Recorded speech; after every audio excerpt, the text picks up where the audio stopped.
why are we out here? Where are we? And what sparked this protest?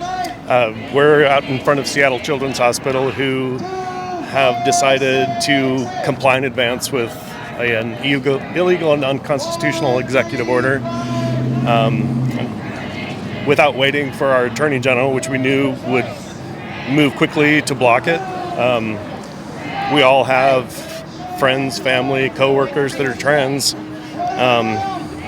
and these kids deserve every bit of medical care that can be offered to them. And what specifically is the hospital restricting children from? They're restricting gender-affirming care for children under the age of 17, or 19, I'm sorry,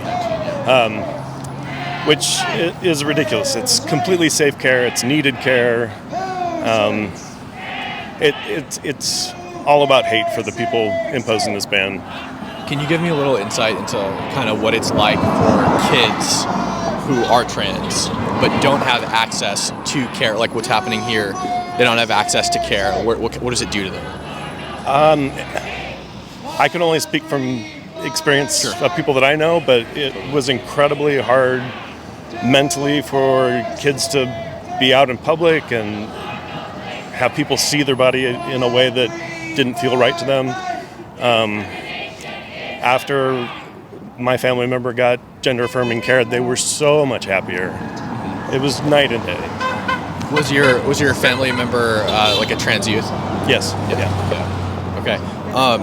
I guess I guess gender-affirming care is a pretty broad category because it could be anything from just like allowing the child to dress in the gender that they feel comfortable in, or voice therapy, or puberty blockers, or surgeries. What is Seattle? And I know the answer to all these questions. I want people to hear it from real people. What is the hospital actually restricting from people? From kids?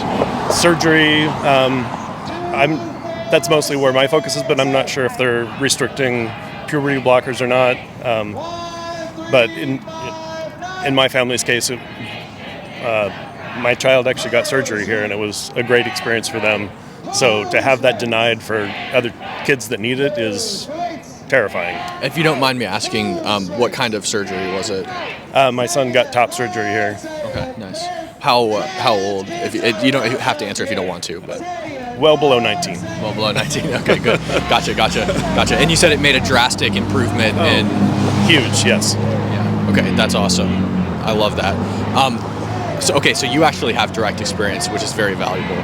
So what would you say to ignorant people who voted for Donald Trump, that say these kids, they have no idea what they're feeling. They, it's a phase. They can't understand what gender they are until they're an adult.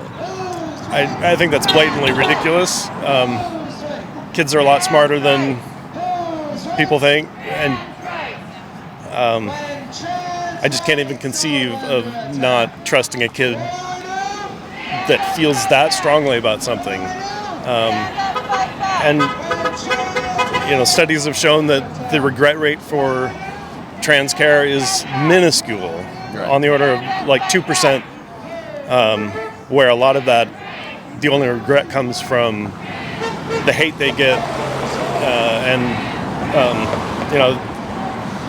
regret rates for things like hip surgery are like, 40, I don't remember the numbers, but massively higher than what trans people feel for getting care.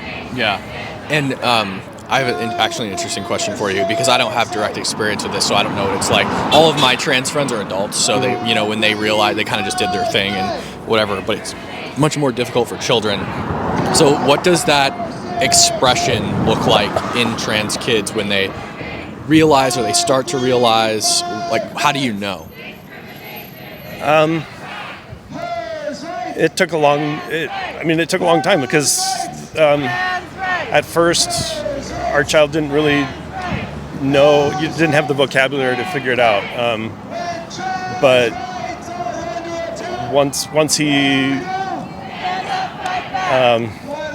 gained that vocabulary, I'm sorry. No, you're good. You're totally good. No worries. I think I get it. Yeah. I think I get it. I know that. It was just like a switch had been flipped. He's like, oh, oh, this is who I am. Yeah, oh boy, right. Yeah. Yeah. Okay, interesting. Awesome. I think that was the last question I had for you. Thank you so much. Thank you. I appreciate it.